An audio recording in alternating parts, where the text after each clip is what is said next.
va bien? Parfait, merci beaucoup. Alors, on va commencer. Tant que vous mettiez en place. Alors, pour rien vous cacher, je n'ai rien préparé du tout. Pourquoi? Parce qu'en hypnose intégrative, on ne prépare jamais rien. Quelqu'un vient nous voir avec son univers et on ne prépare rien. Aujourd'hui, l'univers, ça a été ces 2 jours pour moi. J'ai écouté parler des conférenciers d'hier et les conférenciers d'aujourd'hui et je me suis dit, je vais compléter. Si je prépare quelque chose à l'avance, je risque de redire ce qui a été dit ou je risque de répéter. Donc je me suis dit, je ne prépare rien et je vais simplement compléter. Et surtout, je vous avais promis que ces 8 conférences et ces 2 jours seraient interactifs. Ça a été interactif déjà, on va le rendre encore plus interactif pendant cette dernière conférence, si vous me le permettez en tous les cas. Donc, pour commencer, certains m'ont dit oui, mais on n'a toujours pas compris quelle était la différence, parce qu'il y a beaucoup de praticiens d'hypnose ici qui viennent des diplômes universitaires de différentes facultés de France, d'autres écoles, on va citer l'Arche, on va citer l'Ockert, on va citer toutes ces écoles que l'on connaît d'hypnose ericksonienne. Et je vous remercie d'être ici, je vous remercie de votre intérêt pour cette hypnose intégrative, c'est une ouverture d'esprit. Tout le monde n'en est pas noté, donc je vous remercie vraiment d'être ici. Bien entendu, je remercie tous ceux qui sont venus uniquement cet après-midi aussi. Vous êtes le bienvenu, bien sûr. Alors, ce qui est important, c'est que la pensée du praticien détermine sa pratique. Mais la pratique du praticien va influencer sa pensée. On est dans un cercle comme ça, continu d'évolution. On apprend une technique, et finalement, lorsqu'on est face à l'homme, face à l'humain, eh bien, on est obligé d'adapter cette technique. On s'est rendu compte finalement que toutes les approches protocolaires avaient leurs limites. Pourquoi? Parce que face à nous, on a un humain qui est dans l'imagination, qui est dans la créativité en permanence. Un humain qui, quelques secondes avant, ne ressentait pas exactement la même émotion que quelques secondes après. Pour 1000 raisons que nous n'avons nullement besoin d'identifier. En hypnose intégrative, donc, notre stratégie repose sur une chose unique, le point de départ, essentiel, le postulat, le paradigme de l'hypnose intégrative, c'est quelque chose de l'ordre du souffle de vie. L'hypnose ericksonienne, l'hypnose hellmanienne, l'hypnose classique, depuis l'âge d'or de l'hypnose en France et même aux États-Unis ou en Russie, repose sur un postulat qui est l'inconscient ressource. Je parle sous votre contrôle, l'inconscient ressource. J'ai entendu beaucoup les ressources. Oui, nous sommes tous dotés de ressources qui sont bien en deçà de ce que l'on peut imaginer. Mais il y a, à mon avis, en tous les cas, c'est le postulat de l'hypnose intégrative, quelque chose encore avant cela, encore avant les soubassements de la conscience, encore avant l'inconscient. Alors, l'inconscient, pour certains, pour l'école de la psychanalyse, c'était le siège des refoulements, des dénis, des agitations de l'âme quelque part. Pour d'autres, comme Rogers, et puis ensuite Erickson, et puis ensuite d'autres praticiens, c'est l'inconscient ressource, l'inconscient capable de faire quelque chose d'un peu extraordinaire que le conscient n'est pas capable de faire. Et puis il y a aussi le subconscient de Janet, qui est finalement juste un appareil, un automatisme psychologique, quelque chose qui est finalement plutôt moteur, un subconscient qui est plutôt en mode automatique, comme votre cœur, comme la température de votre corps. Après, il y a des nuances, mais on n'est pas là pour développer toutes ces nuances. Pour l'hypnose intégrative, il y a le souffle de vie. C'est-à-dire qu'avant tout ça, il y a quoi? Il y a cette appétence de vivre. Ce fait qu'un matin, vous vous levez et « Waouh, la vie est belle aujourd'hui, mon appartement, il est magnifique. J'avais jamais vu à quel point, finalement, ça allait bien, ça, dans ce lieu. » Et puis, il y a cet autre sentiment qui arrive là, et ce que j'appelle les sentiments de l'âme, qui font que vous êtes dans le plus bel endroit du monde, avec les gens les plus sympathiques, les plus intelligents du monde, vous êtes le plus diplômé du monde, vous êtes le plus médaillé qu'il soit, et vous vous sentez mélancolique, vous vous sentez triste, vous ne savez pas ce qui se passe. Vous vous accrochez à quelque chose, vous achetez un peu plus de matériel, vous obtenez plus de médailles, vous obtenez plus de titres, vous travaillez plus, mais il y a quand même quelque chose qui ne va pas très bien. Vous êtes un peu fatigué, vous ne travaillez pas trop, vous êtes allé voir les médecins, vous êtes allé voir tout le monde. Non, tout va bien, vous êtes un mélancolique, qu'est-ce que vous voulez, c'est comme ça. Et donc, nous, notre postulat, c'est qu'en travaillant sur l'appareil affectif autonome, qui est le cœur affectif, qui est l'âme sensitive, eh bien, nous allons relancer un processus interne qui va lui-même influencer l'inconscient, le subconscient, l'appareil neuronal central, le corps, le soma. En partant du tout début, en partant du cœur, on va pouvoir redonner de l'élan, remettre en mouvement tout ça. Est-ce que ça s'est cristallisé au niveau du cerveau? Est-ce que ça s'est cristallisé au niveau du corps à un moment? Est-ce que finalement ça bug au niveau des pensées? Tout ça, c'est le domaine des autres. Le domaine du soma, c'est le domaine du médecin, du soignant, le domaine de la psyché, c'est le domaine du psy, quelle que soit sa terminologie. Et puis, le domaine de l'inconscient, on va dire que c'est un peu le domaine de l'hypnothérapeute, pourquoi pas. Le domaine du praticien d'hypnose intégrative, c'est le cœur affectif. On vous a parlé pendant 2 jours d'émotions. On recherche des symboles qui sont en lien avec vos émotions, avec vos sentiments. On ne recherche pas à bouger quelque chose au niveau inconscient. Par contre, lorsqu'on a trouvé ça, ça a un effet sur l'inconscient, ça a un effet sur le cerveau, ça a un effet sur les neurotransmetteurs, la sérotonine qui commence à s'activer, les aires qui commencent à... On l'a vu, l'hypnose, c'est la désactivation du préculus et du cortex singulaire postérieur. Et tout d'un coup, il y a un afflux sanguin un peu plus au niveau antérieur. Ça bouge, ça a un effet. La suggestion a un effet sur ce tout qui nous constitue. Nous ne sommes pas qu'un conscient maladroit et un inconscient qui serait capable de tout faire. Puisque lorsque nous sommes dans l'addiction, lorsque nous sommes victimes d'une addiction ou d'un trouble du comportement alimentaire ou d'un trouble obsessionnel compulsif, c'est inconscient tout ça. Nous, on ne le veut pas consciemment. On fait tout pour que ça ne soit pas là. On se raisonne, on travaille, on va voir le médecin. Donc finalement, l'inconscient, il n'est pas si ressource que ça, il n'est pas si habile que ça. Alors certains diront, oui, mais l'inconscient, il faut l'aider. C'est un petit enfant, il faut lui dire. Il faut beaucoup l'aider aussi. En fait, quand on s'adresse à un être en hypnose intégrative, on s'adresse à un tout. Oui, pour ne pas avoir à s'adresser un peu à la tête, pour ne pas faire des troubles des personnalités multiples, s'adresser un peu au corps, s'adresser un peu à l'inconscient, s'adresser un peu au subconscient, puis s'adresser peut-être aussi à l'espace spirituel. On s'adresse à ce qui lui permet d'être debout devant nous, son souffle de vie. Ce fait d'être animé de quelque chose qui nous dépasse. Les médecins qui sont ici, les soignants, savent très bien qu'on peut avoir des gens qui sont en parfaite santé sur le plan clinique et qui sont complètement soit sur un lit dans l'incapacité de parler, soit complètement dans l'incapacité de bouger, d'avancer. Et on a beau chercher, on fait du sur place et parfois ça se termine très mal. Voilà. Donc là, on va se concentrer là-dessus. Alors c'est bien beau tout ça, mais comment? L'idée c'est qu'on va utiliser un langage simple, un langage court, un langage direct. Certains vont dire, mais finalement, c'est très dirigiste, c'est très directif. Vous avez vu finalement les démonstrations que vous avez vues, c'est quand même, quand on arrive de l'extérieur et qu'on passe, on se dit, oh, on tire sur le bras, on fait tchou, tchac. C'est quand même très rapide, c'est quand même très directif. On ne nous a pas appris ça en hypnose ericksonienne. On ne nous apprend pas ça dans les DU. On ne nous apprend pas ça dans l'hypnose permissive utilisationnelle d'Erickson. Erickson ne faisait pas forcément ça. Cela dit, si on s'intéresse un peu aux travaux d'Erickson dans son texte, on verra qu'il faisait bien autre chose que ce qu'il en reste aujourd'hui.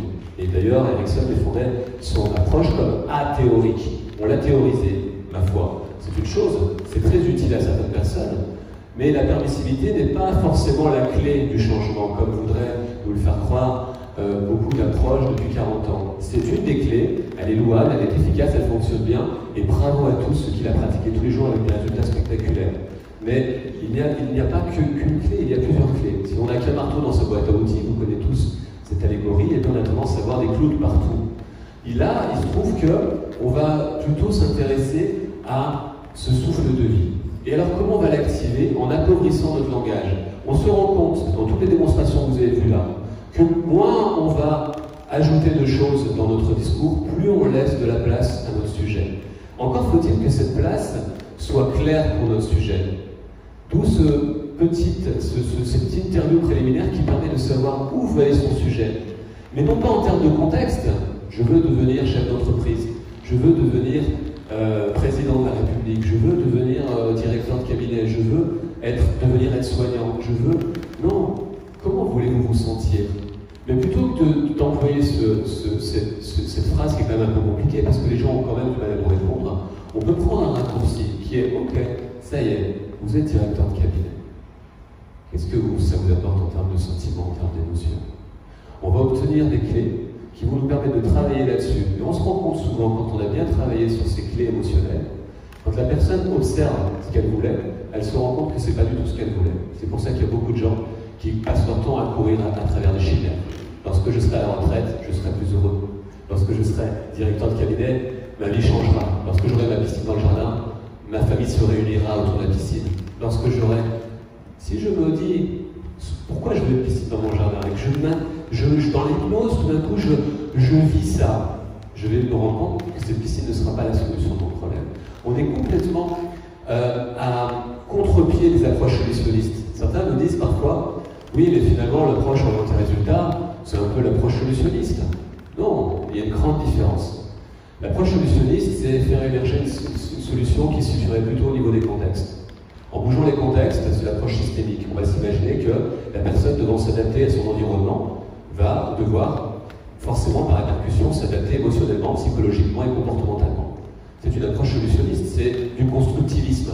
Et donc en articulant, alors on peut bien sûr métaphoriser tout ça, dissimuler nos stratégies dans des espaces isomorphes où on cache tout dans une belle histoire. Mais en réalité, on essaye quand même de déconstruire et de reconstruire.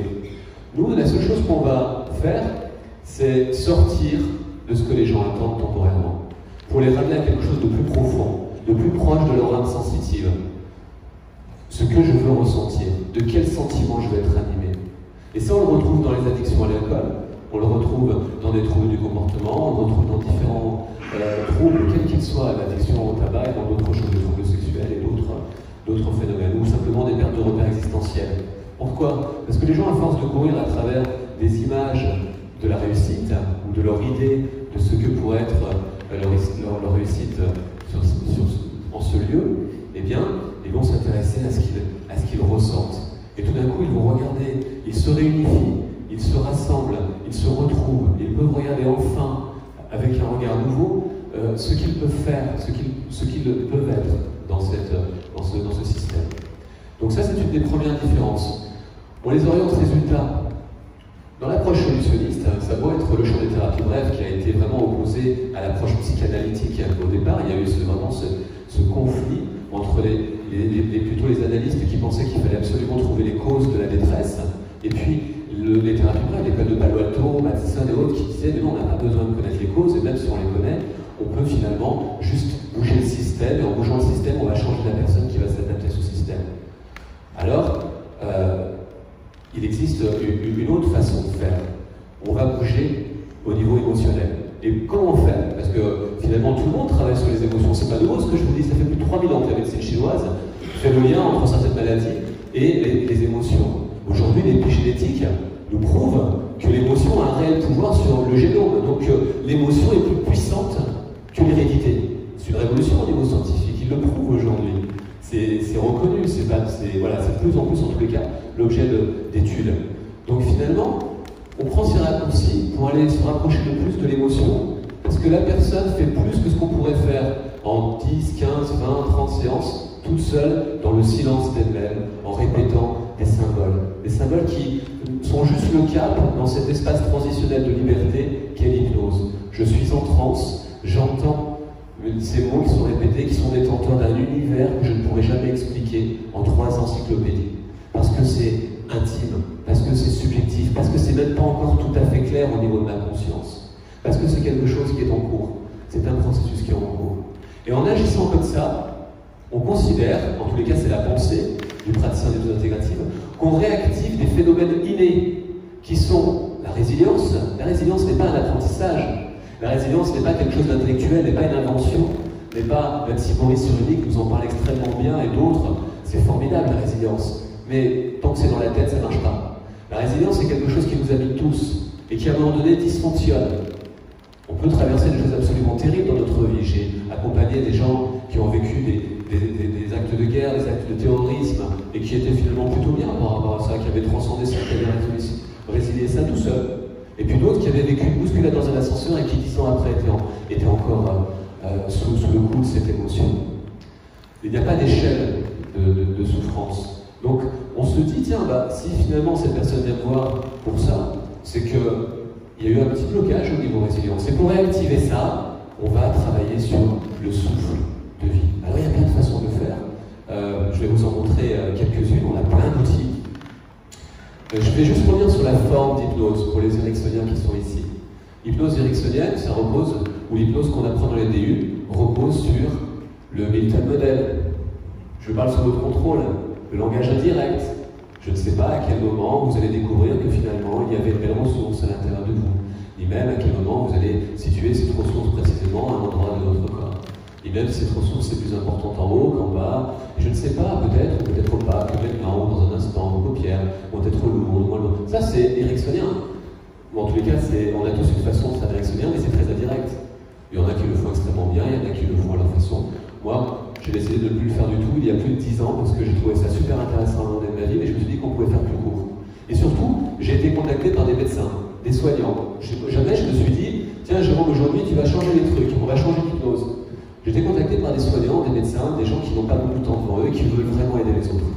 Et ils se sont dit, l'hypnose, ça a l'air génial. Vous pratiquez l'hypnose ericksonienne, les patients qui viennent me voir me disent que vous avez changé ça chez eux, que vous avez changé ça, que vous avez changé ça. Et moi, j'aimerais bien vraiment apprendre votre truc. Alors au début, j'ai commencé à faire de la formation un petit peu individuelle. J'essayais de leur donner des clés ericksoniennes.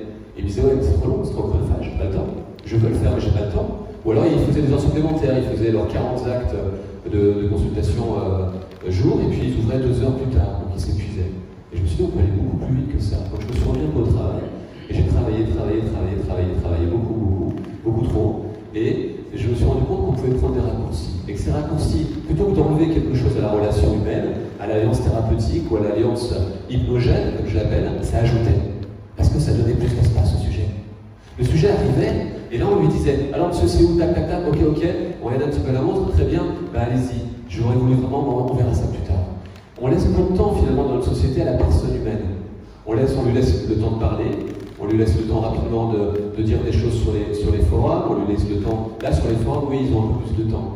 On lui laisse le temps de parler sur les réseaux, mais c'est vite, c'est insipide. Mais dans la réalité, on se rend compte aujourd'hui que l'hôpital va mal parce qu'il y a de moins en moins de place. Les soignants, ils ont envie d'aider, ils savent faire en plus. C'est pas qu'ils savent pas faire en fait, il faut arrêter de dire que les soignants, c'est des abrutis qui savent pas parler, l'hypnose, et qui voudraient faire de l'hypnose ericksonienne. Ils savent très bien le faire. Le docteur Simon nous l'a dit ce matin, pendant 20 ans, moi j'ai fait de l'hypnose sans savoir le faire.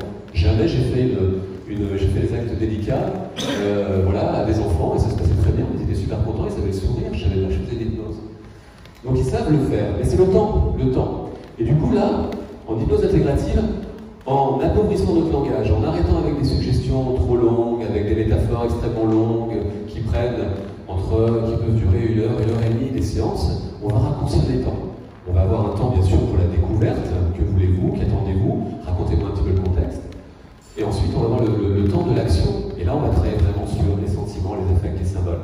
On va activer les symboles, on va les mettre en résonance dans l'intimité de sa transe, cet espace que j'appelle l'espace transitionnel de liberté, c'est-à-dire comme l'objet de transition de Winnicott, l'objet de l'enfant qui a besoin d'avoir un objet, un doudou, pour s'aguerrir, pour grandir, pour être de plus en plus à l'aise avec le noir, avec l'obscurité, avec le lit de départ. Et bien là, on a un espace en nous qui est là, qui est transitionnel, qui est disponible tout le temps, 24 heures sur 24, et qui nous permet on est toujours dans la transition dans notre vie, jusqu'à la fin et jusqu'au dernier jour, on est dans la transition. Donc cet espace, c'est transitionnel. Et pourquoi de liberté? Parce que dans cet espace, on peut être qui on veut, on peut penser ce que l'on veut, on peut ressentir ce que l'on veut. Il n'y a personne pour nous dire non, là c'est pas bien, c'est pas comme ça qu'il faut penser. Non, c'est pas comme ça que tu devras te sentir pour ta conférence, tu devras te sentir comme ça. Non, c'est pas comme ça que tu devras. On demande à la personne simplement. Et on met ça en résonance. Et dans son espace transitionnel de liberté, dans son espace de transe, on ne va pas demander à l'inconscient de changer quelque chose. L'inconscient va être impacté par cette résonance intégrative. Le subconscient, toutes les structures neuronales, somatiques, on ne dit pas tiens, ça c'est pour l'inconscient, ça c'est pour le neuro, ça c'est pour... Oui, on va donner du sens. Parce que le sujet qui vient nous voir ignore tout ça, on lui explique jamais tout ça. Donc le sujet qui vient nous voir, il vient nous voir parce qu'il a un objectif, on ne va pas l'embêter avec tout ça. Et on est intégratif parce que tout ce qu'il nous apporte est juste, est vrai. La carte du sujet est le seul territoire du changement. Tous ici connaissez cette fameuse phrase de Korzybski, la carte n'est pas le territoire, qui a été reprise après par Bandler et Grinder parce qu'ils ont modélisé un peu les travaux de Korzybski pour faire le métamodèle. Là, la carte est le seul territoire du changement. En gros, le sujet vient, il a toujours raison. Il a toujours raison. Simplement, il y a des choses qu'on prend, il y a des choses qu'on ne prend pas. Et on pousse un petit peu, on éclaircit un petit peu tout ça pour aller au cœur affectif. On va à l'humain, au niveau de l'humain. Et lorsqu'on a fait résonner ça, tout bouge. Toute la structure bouge. Souvent, les gens viennent nous voir pour un arrêt du tabac, et puis c'est ailleurs que ça a bougé. Ou pour un peu d'onychophagie, et puis c'est complètement ailleurs que ça a bougé. Pour une prise de parole en public, et puis ça a encore bougé ailleurs. Voilà. Donc, comme vous vous l'avez entendu beaucoup ce mot, résonance intégrative. On met simplement en résonance des mots qui sont plus que des mots, qui sont tout d'un coup des symboles. Mais pas seulement. Hier, Catherine nous disait 55% de la communication, dernière étude scientifique de 2018, est analogique et non verbale. Oui, mais il ne faut pas que ça reste dans la tête, il faut le vivre avec son sujet. Oui. Qu'est-ce que je fais de ces symboles? Parce que là, je vois des symboles, je vois plein de symboles au moment où je vous parle, il se passe des choses. Qu'est-ce que j'en fais de ces symboles? À quoi ils vont me servir? Comment je les utilise? Si votre orientation est claire, comment voulez-vous être? Comment voulez-vous vous sentir? À ce moment-là, on peut réutiliser tous ces symboles, tout cela, pour amener notre sujet à se sentir comme ça. Et impacter toute sa vie, même voir son système. Parce que quand une personne change, son système doit s'adapter aussi à ce changement. Alors souvent, le système résiste un peu, parce que c'est moins confortable. Eux, ils n'ont rien demandé, ils n'ont pas demandé à ce que ça bouge. Et ils savent fonctionner avec ça. Mais ça impacte quand même le système. Voilà pour les différences fondamentales. Si vous voulez, l'hypnose ericksonienne, l'hypnose utilisationnelle, l'hypnose permissive, l'hypnose progressive, qu'elle soit hypnose issue des TU ou autre, tourne beaucoup autour du modèle de Rossi, qui a beaucoup travaillé avec Erickson, ou du modèle d'Erickson, et puis bien sûr de François Roustan, qui est plus dans une hypnose philosophique, mais toujours très permissive. C'est très bien, tout ça, c'est très très beau, je respecte énormément ce travail qui est magnifique. Simplement, on peut faire autrement. Donc, le travail permissif utilisationnel d'Erickson et de sa descendance, c'est peut-être ou peut-être pas. Il est possible que dans un temps ou pas. Le travail du praticien d'hypnose intégrative, c'est comme ça et c'est pas autrement. Mais pourquoi? Parce que notre sujet, il nous a demandé comment il voulait que ce soit. Donc il n'y a plus de place à la permissivité. Ce qui m'a amené aussi à être plus directif. On m'a appris, moi comme vous tous, que être directif, c'était pas bien. Moi, j'ai grandi avec l'hypnose classique. J'avais 10 ans, je m'amusais avec mes copains, avec ma maman, avec à faire l'hypnose classique, à bloquer les mains. C'était mon amusement. J'adorais ça, je me suis construit une identité comme ça avec mes amis, avec mes copines après plus tard. Voilà, j'étais le gars un peu étrange qui faisait des trucs bizarres.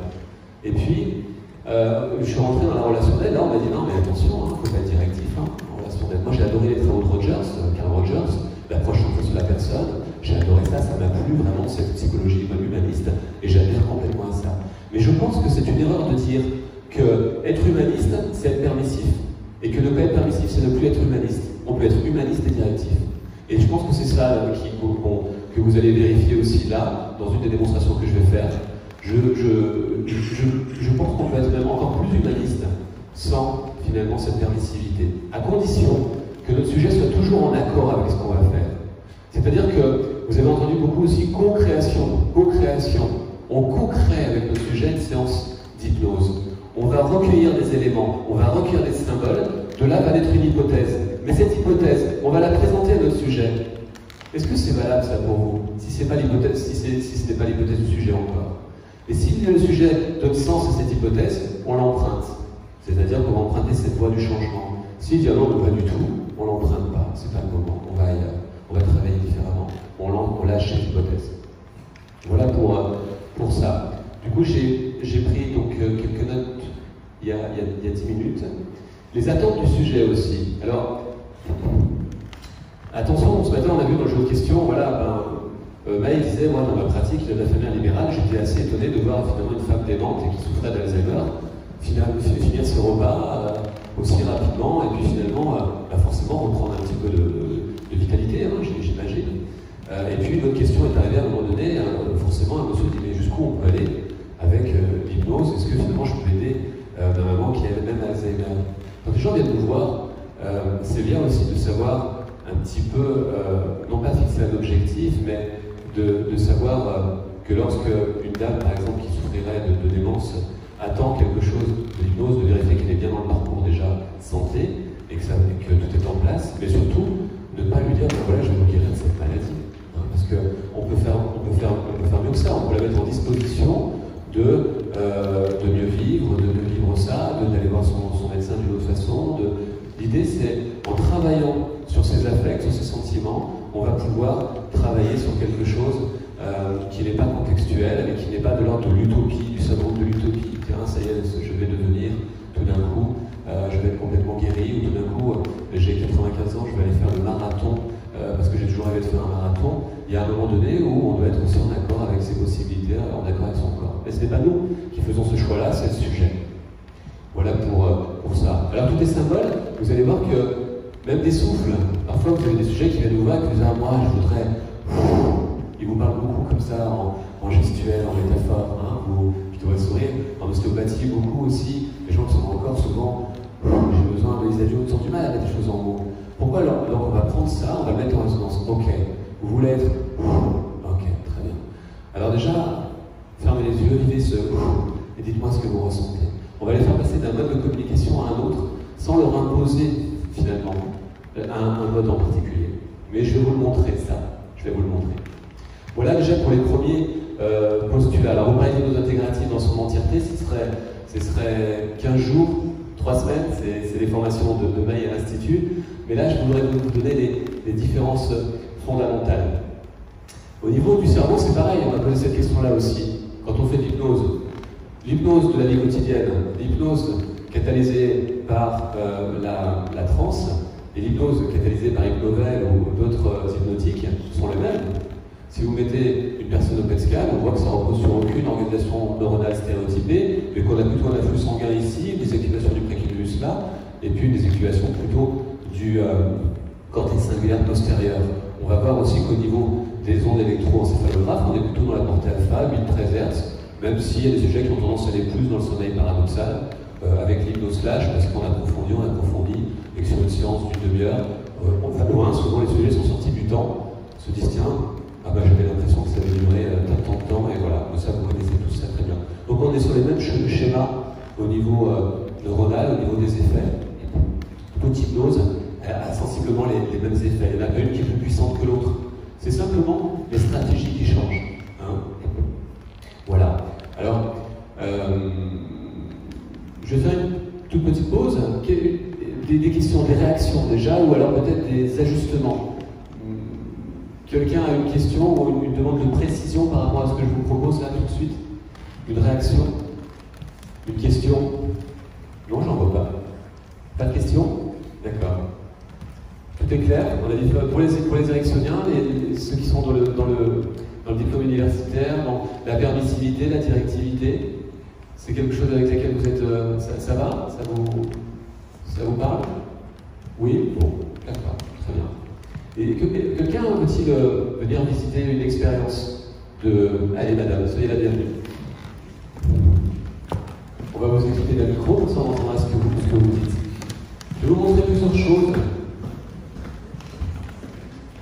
Et je ne peux pas imaginer ce que je vais faire avant, parce que je ne sais pas du tout et je ne connais pas madame. Donc je vais m'adapter. Je vais m'adapter exactement à ce qu'il y a.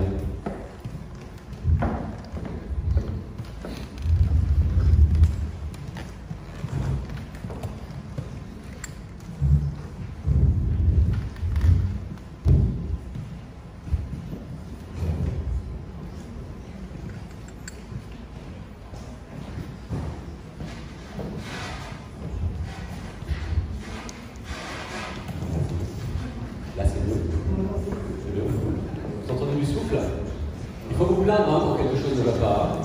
On est entre nous là. Vous me dites, ça souffle, j'entends pas. Est-ce que vous m'entendez? C'est mieux?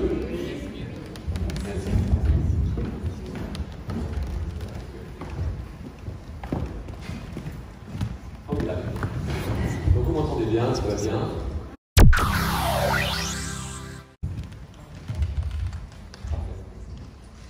Bonjour. Moi, j'ai pratiqué, ça fait 25 ans que je travaille en tant qu'hypnothérapeute. J'ai fait que ça. Je suis au départ en effet psychologue, sophrologue analytique chez Jung. Cependant, j'ai beaucoup pratiqué Erickson et il y a 5 ans, je t'ai rencontré. J'ai tapé sur internet hypnose, j'ai vu intégrative, je me dis c'est quoi? Et depuis 5 ans, je ne pratique que hypnose intégrative et flash également. Je ne fais que ça, que ça, que ça. Plus jamais de métaphores.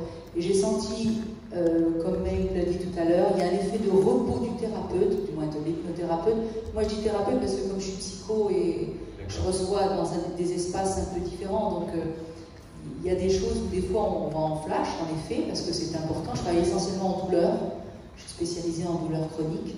Et l'hypnose intégrative flash est fabuleuse. Aujourd'hui, je ne conçois pas autre chose. D'accord. Bon, après je suis converti. La question, pas de question. Merci en tout cas. Il n'y a pas de question, c'est simplement que. D'accord, merci de ton soutien. Que tu as pu passer de l'une à l'autre. Voilà, c'est ça. Ça m'a posé aucun souci. D'accord. Aucun souci. Merci beaucoup. Cependant, on ne va pas négliger, comme tu le dis à plusieurs reprises, on ne peut pas négliger Ericsson. Peut-être qu'aujourd'hui, mon cheminement est tel parce que Ericsson est passé par là. Complètement. Voilà. Complètement. Il y a un fondement. Complètement. Un enracinement qui fait qu'aujourd'hui, on s'autorise différemment d'intervenir. Parfait. Merci beaucoup. Merci. Voilà. Donc là, je vous ai montré. Alors, il y a eu plusieurs choses. Il n'y avait pas une induction, il y avait une contagion hypogène dont je vous ai parlé ce matin. Elle était là. Alors, bien sûr qu'on est impressionné quand on monte sur une estrade, bien sûr, mais il y avait quand même cette contagion qui était là. Et tout de suite, il y a eu les déglutitions, il y a eu les yeux qui étaient. Hein, il y a eu tout ceci de ces indicateurs de trans qui montraient que le sujet, pardon, je vais vous nommer ainsi temporairement, vivait quelque chose. Les processus étaient en cours, il y avait une attente, il y avait quelque chose. Et il y avait de la recognition intégrative. C'est-à-dire que j'ai commencé à bouger les choses, et plutôt que de lui faire imaginer parfois, je lui ai fait imaginer parfois les bonnes choses, mais je lui ai fait aussi se représenter à l'extérieur les choses qui pouvaient me gêner, qui pouvaient être plutôt négatives, sans avoir à les revisiter. Et du coup, elle prenait corps à l'extérieur du sujet. Et bien sûr, l'espace de la transformation, c'est un espace où souvent, n'importe quel sujet doit apparaître devant lui. Parfois, j'ai des sujets qui reculent dans la chaise en disant « Oh là, il est un peu trop gros le visage de ma maman. » C'est vraiment parfois une hallucination très très forte. Donc c'est beaucoup inutile de faire des trans absolument profonds. On a recherché la profondeur de la transe pendant des années, et encore aujourd'hui, les gens recherchent la profondeur de la transe parce qu'ils associent la transe au sommeil, alors que c'est tout le contraire. La transe est un état d'hyper sensibilité, suggestibilité, un état où on capte mieux les choses, on entend les choses plus fortes, on perçoit plus les choses. C'est un état extraordinaire de conscience et non pas un état d'endormissement. Donc l'idée c'est qu'on peut faire de l'hypnose. En conversationnel, j'avais commencé tout à fait à mettre en place quelque chose dans cet espace qui est reconnaissance intégrative, un espace qui est un peu plus large, qui est déjà un espace de transe. Et dans cet espace de transe vont naître plusieurs espaces de transe. Donc on visite une chose, un état de transe, on visite autre chose, un autre état de transe. On va emboîter un peu les états de transe pour converger vers la confiance en soi. Mais la confiance en soi, la confiance, pourquoi je ne l'ai pas pris telle qu'elle? Puisque ça représente un concept et non une émotion, une sensation. En tous les cas, ce n'est pas assez proche de sa perception de la confiance. Et alors parfois, j'ai posé la question aussi, quel est le défaut de la confiance, ou quel serait le défaut? Trop de confiance en soi, parce que souvent, vous recherchez les bénéfices secondaires de ne pas avoir confiance, les intentions positives, d'une peur, d'une crainte. Eh bien, en posant simplement la question quel est le défaut, vous aurez toujours l'avantage qui va ressortir à ce moment-là. Eh bien, si j'ai trop confiance, je vais écraser les autres. Si j'ai trop confiance, je vais quitter mon mari. Si j'ai trop confiance, on va avoir quelque chose qui va sortir instantanément. C'est pas chronophage. Là, il n'y avait rien de vraiment très précis. Et puis, c'est pas le lieu pour faire ça. C'est quand même impressionnant. On n'est pas dans un cabinet. On n'est pas. Merci d'avoir d'ailleurs. Vous êtes prêté à cela parce que c'est pas évident. On n'a pas envie de raconter ce qui nous vient à ce moment-là à l'esprit. Ça regarde pas tout le monde. Mais vous aurez toujours le pourquoi la personne ne s'était pas autorisée à avoir confiance. Et quand on lui demande de compléter, elle va vous dire « Ah ben, confiance en respectant les autres, confiance sage, ou confiance… » Et là, elle va accéder directement à sa confiance. Mais tant que sa confiance sera dans son esprit liée à quelque chose de plus ou moins conscient, elle n'accédera pas à cette confiance, ou elle essaiera de reprendre la confiance de quelqu'un d'autre. Donc l'espace de transformation, tout ce qui est conceptuel, on le met dans l'espace de transformation, et on va le chosifier, on va le réifier, on va utiliser des termes plus techniques, plus savants, mais en fait on va juste lui permettre de voir cette chose se transformer en une autre chose qui est plus personnelle, qui est plus intime. Voilà. Gilles, quelque chose non, d'accord. Maï, tu veux ajouter quelque chose? Voilà. Alors, tout ça pour vous dire que l'hypnose intégrative, c'est quelque chose, vous voyez, il n'y a pas beaucoup de mots, pas beaucoup de termes. On est orienté vraiment résultat. On ne s'intéresse pas beaucoup au contexte. Qu'est-ce que ça m'a apporté de savoir que c'était pour une préparation demain en hypnose ericksonienne ou ça n'a rien apporté du tout. Vous aviez besoin de verbaliser et c'est bien, mais moi en tant que praticien, ça m'a absolument rien apporté du tout parce que j'ai changé quelque chose. Entre l'avant où je ne savais pas et l'après où je savais, je n'ai rien changé du tout. Juste dans la transcendance, j'ai eu des éléments et j'ai fait intervenir des gens qui auraient pu t'impressionner et je les ai fait intervenir dans la transcendance. La transcendance intégrative, c'est ce que vous avez vu, c'est-à-dire que je l'ai mis dans une situation qui au départ était l'objet de la carence en confiance, qui est devenue l'objet alimenter la confiance en soi. En gros, j'ai mis au service de sa confiance quelque chose qui était complètement plutôt un obstacle. Comment tu l'as vécu, comment vous l'avez vécu cette transition, c'est tutoyer un peu tout le monde, comment vous l'avez vécu cette transformation? Un petit micro. Ce moment où finalement je vous mets dans un espace et puis tout d'un coup je vous fais vivre quelque chose de pire encore que ce que vous avez vécu. C'est pas sympa, c'est pas ça la relation d'aide. On fait pas vivre aux gens quelque chose de pire que ce qu'ils avaient vécu. Comment vous l'avez vécu à ce moment-là? C'est pas lui demain. Comment? C'est pas lui demain. Ah, mais vous avez mis quelqu'un de particulier, d'accord? Oui, c'est quelqu'un d'autre. D'accord. Et le fait qu'on vienne vers vous et qu'on vous dérange, comment vous l'avez vécu? Le fait que je vous fasse vivre à un moment donné d'être dérangé demain dans votre espace. Non, rien n'a dérangé. Voilà. Donc je l'ai mis en situation parce que ça peut se produire demain. Donc si je lui dis, voilà, maintenant vous êtes tellement confiante que tout se passe formidablement bien, la réalité c'est pas ça. C'est qu'il y a toujours quelqu'un pour vous glisser de sa monnaie dans la vie. Donc tant qu'à faire, autant on est prévenu. Donc l'idée c'est une préparation. On prépare notre sujet à la savonnette. Et donc du coup quand elle arrive, on se marre, on l'attendait finalement. Hein, si le tableau me tombe sur la tête tout à l'heure que je m'y attends pas, je risque d'être un peu choqué. Si je sais que le tableau va me tomber sur la tête et que je connais la suite de l'histoire, ben, je vais me relever, je vais sortir, ça laisse indifférent. Voilà, je prends ce raccourci, mais c'est pas le meilleur. Voilà pour cette hypnose intégrative. Donc ce qu'on peut retenir, c'est qu'on travaille essentiellement sur les affects, on appauvrit notre langage, il y a beaucoup plus d'analogique que de digital, on est beaucoup plus dans le non-verbal que dans le verbal. Hein. Vraiment, du coup, on rétablit un peu ce non-verbal, cette présence qui est hypnogène. On est très en observation de tous les signes du sujet. Il y a eu beaucoup de ratification aussi quand même. Vous avez vu dès les premiers signes de transe, j'étais tout de suite là à les valider, avant même l'induction formelle, qui n'a pas eu lieu d'ailleurs, il n'y a pas eu vraiment d'induction formelle. Les bras m'ont permis non pas d'activer une transe, mais de l'intensifier, de l'approfondir, de l'émanciper, peu importe comment on l'appelle, jusqu'à ce que ça me paraisse tout à fait intéressant pour travailler plus. Donc, ce que je voudrais vous dire, c'est que l'hypnose ericksonienne, les thérapies brèves, l'hypnose qu'on enseigne dans les DU, c'est génial, c'est extraordinaire, ça marche. On a des très bons résultats. Le seul petit reproche qu'on peut faire, c'est que c'est un peu chronophage. Ça prend beaucoup de temps. C'est pas évident à intégrer dans des pratiques à l'hôpital, dans des pratiques cliniques où tous les temps sont chronométrés, de plus en plus chronométrés aujourd'hui. Mais c'est vraiment très bien. L'hypnose intégrative, c'est très bien aussi, ça fonctionne très très bien. C'est pas meilleur que les autres hypnoses, c'est pas une meilleure approche, c'est pas plus efficace, c'est différent et on a des résultats qui sont spectaculaires. On vous a parlé beaucoup de beaux résultats pendant 2 jours. Il arrive aussi qu'elle ait ses limites. Je pourrais vous dire aussi, vous donner un certain nombre de fois où je n'ai pas réussi à aider cet autre qui venait me voir. Je pourrais vous en raconter des cas comme ça, j'avais l'impression d'y mettre tout mon cœur, toute mon âme, toute ma science, toutes mes connaissances, de changer les hypothèses, alors je n'ai pas réussi. Donc quand je ne réussis pas, eh bien déjà je ne maintiens pas le sujet, j'envoie chez quelqu'un d'autre tout simplement. Il y a des limites aussi. Ce que je veux vous dire ici, c'est qu'intégratif, c'est intégratif au sens où on intègre la subtilité de l'autre, on intègre sa personnalité de praticien, mais aussi on intègre de l'humilité, on intègre le fait que les gens sont sur un parcours, parfois quand ils vont mal et qu'ils passent par d'autres techniques, par d'autres approches, et que lorsqu'ils arrivent chez nous, eh bien, si nous y parvenons, ce n'est pas essentiellement nous qui y sommes parvenus, mais c'est ce cheminement de vie aussi. Donc je voudrais finir là-dessus en vous disant qu'il n'y a pas une approche meilleure que l'autre, mais que ce qui nous intéresse le plus, en tous les cas en hypnose intégrative, c'est de mettre la transe au service du souffle de vie, du cœur affectif, relancer du mouvement à l'intérieur pour permettre à la personne de repartir, de changer ses comportements, de modifier sa relation à elle, aux autres et au monde, sans passer par des grandes théories, des grands discours, un interminable nombre de séances. L'idée, c'est de vite le remettre en mouvement, vite leur redonner cette autonomie, rapidement, et ne pas, surtout, déborder de nos champs de compétences. Je ne suis pas un expert en psychologie, je ne suis pas un psychologue, je ne suis pas un psychothérapeute, je ne suis même pas un thérapeute. On me dit souvent, ouais, on me met des petits témoignages, des fois, oui, un thérapeute, super, et je rectifie toujours, je ne suis pas thérapeute.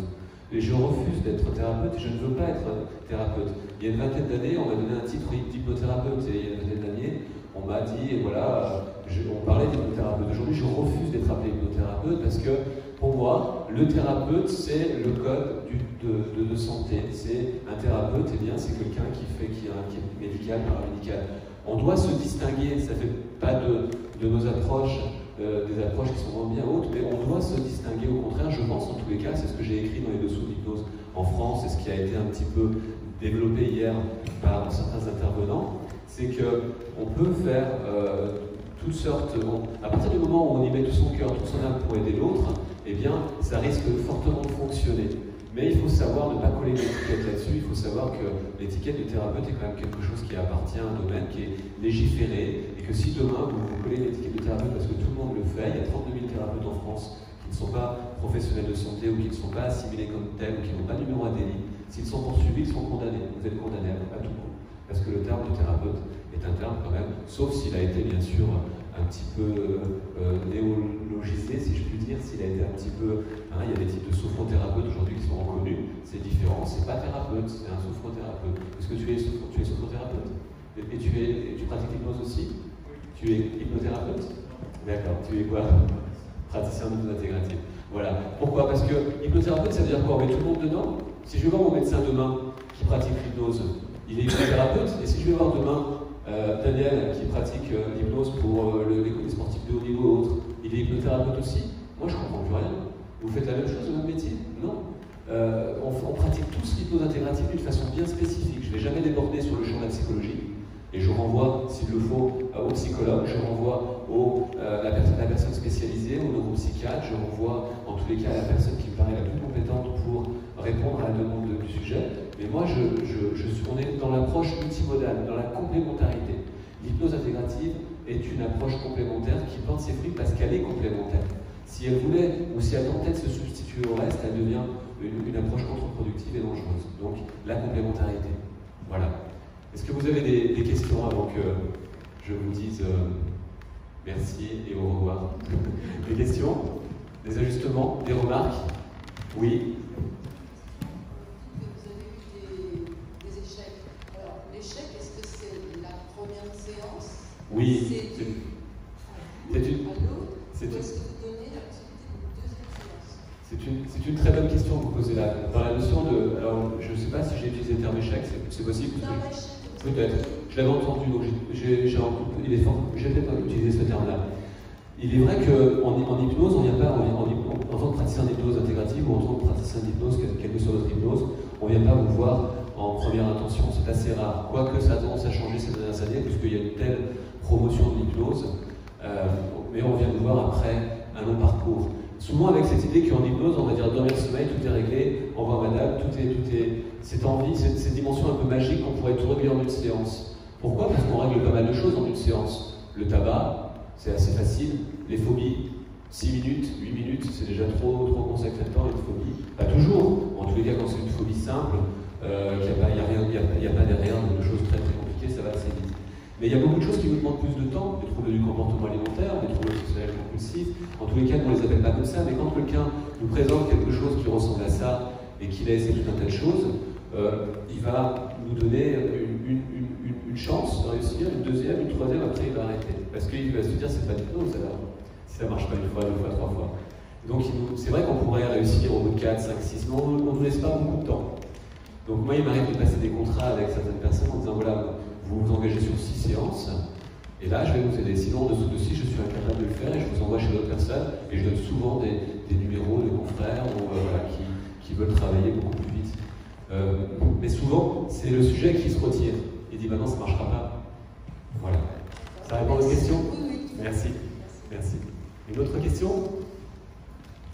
Non? Tout va bien? Bon, très bien. Bien, écoutez, je vous remercie beaucoup. Voilà pour cette...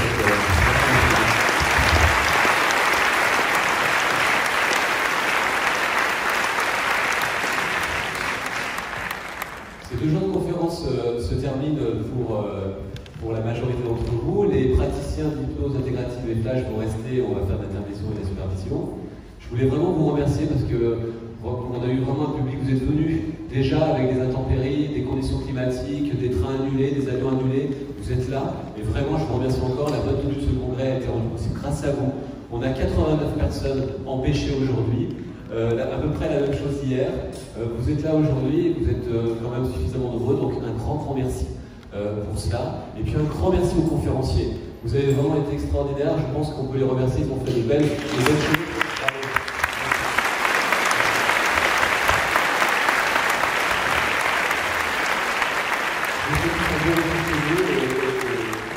Passer entre les vagues. Merci beaucoup. Donc, quelle est ta question? Oui. À l'atelier, j'avais fait une pause conversationnelle. Ouais. Et c'est un peu ça, non? Il y a plus de passes, plus de... Oh, il y a beaucoup plus de passes et il y a beaucoup plus aussi d'autres techniques qui sont plus invisibles en fait. C'est ça. En réalité, il y a des choses qui se produisent sans qu'on les suggère. Il se passe des choses qui sont tout à fait étonnantes et en fait, ouais, c'est ça. Plus je te parle. Oula. Ah oui, là c'est dangereux là. Voilà, et là tout revient totalement ici maintenant, parfaitement bien, totalement bien, super bien, merci beaucoup. On va rester là-dessus aujourd'hui, je vais vous montrer que la reconnaissance intégrative ça peut être vraiment étonnant. Merci beaucoup, est-ce que tu as la réponse à ta question? Alors, on va simplement... Voilà. Tu vas simplement rester comme ça, je vais me rapprocher un petit peu, hein, parce que l'année passée j'ai perdu 3 personnes, j'ai 3 conseils. On va rester un petit peu là. Donc là, t'es super bien, t'es super fraîche, t'es super dispo.